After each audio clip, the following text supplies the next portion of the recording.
আমরা এতক্ষণ জানলাম যে আমাদের উদ্যোক্তা হওয়ার প্রস্তুতিগুলো কেমন হবে। এখন আমরা জানবো যে যে অভ্যেসগুলো আপনার জীবনে খুব বেশি জরুরি উদ্যোক্তা হওয়ার জন্য। প্রথমে যেটা আপনাকে মাথায় রাখতে হবে সেটা হচ্ছে যে ঘড়ি ভুলে যেতে হবে। তার মানে হচ্ছে আমাদের একটা টিপিক্যাল চিন্তাভাবনা যে আমাদের কাজ হচ্ছে শুধু 9টা থেকে 5টা, এইটা আমাদের টোটালি ভুলে যেতে হবে। আসলে কাজ হবে একটা মানুষ যতক্ষণ জেগে থাকবে পুরো সময়টা তাকে কাজ করতে হবে। এইটা যদি আমরা মাথায় ঢুকাতে পারি তাহলে দেখবেন যে আপনার কাজের সময়টা বেড়ে যাচ্ছে। আমরা চিন্তা করি যে সন্ধ্যার পরে আর কিসের কাজ, আসলে তা না। আপনাকে অন্তত 5টা বছর, যেটা আমি বলার চেষ্টা করছি, এটা তার মানে এটা নয় আপনি সারা জীবন একই রকমভাবে কাজ করবেন।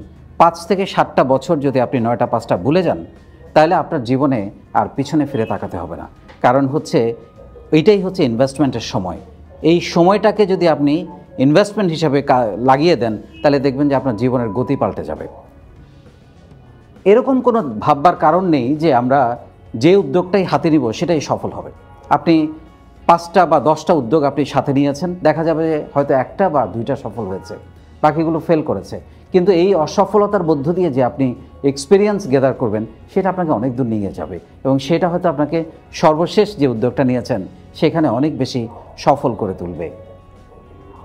এবং আপনি দেখবেন যে আপনি হয়তো যখন ফেল করছেন, পারছেন না, কোনো কিছু করতে পারছেন না, তখন দেখবেন আপনার মধ্যে নানান রকমের একটা অভিযোগ তৈরি হবে। আপনি হয়তো বলবেন এটা দোষ ছিল, ওটা দোষ ছিল, টাকা পাই নাই, আইডিয়া ভালো ছিল না, ও আমাকে হেল্প করে নাই, সরকার থেকে কোনো সাপোর্ট পাই নাই, এগুলো বলা যাবে না। আসলে অ্যানালাইসিসটা করতে হবে নিজের মধ্যে যে আমার কি বলছিল, আমি কি পারি নাই, আমার কোথায় কোথায় স্কিলসের প্রবলেম ছিল, আমি কোথায় কোথায় লোকগুলো ঠিকমতো দিতে পারি নাই। সমালোচনাটা নিজের দিকে করতে হবে, তাহলে আপনি সলিউশনগুলো পেয়ে যাবেন। আর যেটা মাথায় রাখতে হবে সেটা হচ্ছে যে কোন কাজটা আপনি বেশি ভালো জানেন সেইটা আপনাকে করতে হবে। এটা নিয়ে আমরা আরও বিস্তারিত কথা বলবো অন্য পর্বে। আর যেটা হচ্ছে যে গতানুগতিক কোনো কাজ করে আপনি কিন্তু সফল হতে পারবেন না। একটু ব্যতিক্রম, বাজারে অন্য যে কোনো জিনিসের চাইতে আপনার জিনিসটা কেন একটু বেশি ভালো, কেন একটু বেশি সহজলভ্য, কেন মানের দিক থেকে একটু ভালো, সেটা আপনাকে চিন্তা করতে হবে। তাহলে দেখবেন আপনি এগিয়ে যাবেন। আরেকটা জিনিস আমরা হয়তো অনেক সময় চিন্তা করি যে কাজ করছি, বেশিরভাগ হয় আমাদের চেয়ার টেবিলে কাজ হয়, আমরা হয়তো চিন্তা করি না যে আমাদের শরীরটা ঠিক রাখা দরকার। কারণ এইটাও একটা ইনভেস্টমেন্ট।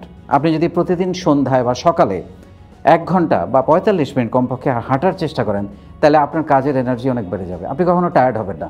আপনার হয়তো মনে হবে আজকে সারা রাত আমার কাজ করা দরকার বা রাত 12টায় আমার কাজ শুরু করা দরকার, আপনি পারবেন। সো এই জিনিসটা আমি আসলে আমার অভিজ্ঞতা থেকেই বলছি, এই জিনিসটা আপনাকে অনেক এগিয়ে নিয়ে যাবে। আরেকটা জিনিস হয় কি, আমাদের মাইন্ডসেট। আমরা যদি নিজেকে একবার বলতে পারি, এই মাইন্ডসেটটা তৈরি করতে পারি যে আমি কোনো একটা কাজ পারবো, এই কনফিডেন্সটা আসলে নিজেকে দেওয়া খুব জরুরি। আপনি যদি নিজেকে বলতে পারেন যে আমি অবশ্যই পারবো এবং আমি ব্যর্থ হব না এবং ব্যর্থ হলে আবার ঘুরে দাঁড়াবো, তাহলে আপনি অবশ্যই এক সময়ে দাঁড়িয়ে যাবেন। আর যেটা হয় আমরা যখন চিন্তা করি যে একটা বিজনেস করব, তখন মাথার মধ্যে প্রথমেই যে কাজ করে সেটা হচ্ছে আমি যদি ফেল করি তাহলে লোকে কি বলবে। এবং আমরা তো জানি আমাদের জীবনের সবচেয়ে বড় রোগ হচ্ছে কি বলবে লোক। এইটা ভুলে যেতে হবে। আমাকে চালানোর নিয়ন্ত্রণ আমার নিয়ে নিতে হবে। কে কি বললো তাতে কিচ্ছু যায় আসে না। আপনি যদি যেদিন একদিন সফল হবেন সেদিন কিন্তু সবাই আপনার সামনে আসবে। সো কে কি বললো সেদিকে না তাকিয়ে আপনার যেটা করা উচিত, আপনার যেটা ভালো লাগে, আপনার মন যেটা সায় দেয় সেটাতে আপনি চলে যাবেন।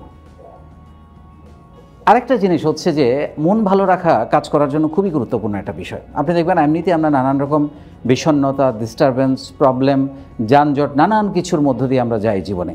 কিন্তু আপনার মন ভালো রাখার জন্য আপনাকে কিন্তু কাজে অনেক বেশি ইনসেন্টিভ দিবে।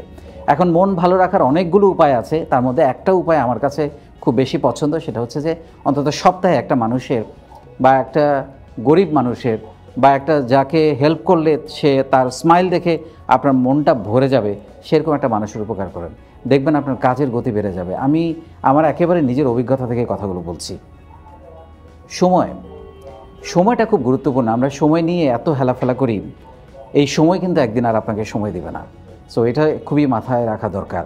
আর ফাইনালি আমি যে অভ্যাসের কথা বলবো সেটা হচ্ছে যে আপনাকে শুরু করতে হবে এবং আউট অফ দ্য বক্স। আমরা সবসময় একেবারে এই বৃত্তের ভেতরে থাকি, বৃত্তের থেকে বের হতে পারি না। আউট অফ দ্য বক্স আপনাকে চিন্তা করতে হবে, তাহলে আপনি সফল হবেন। ধন্যবাদ।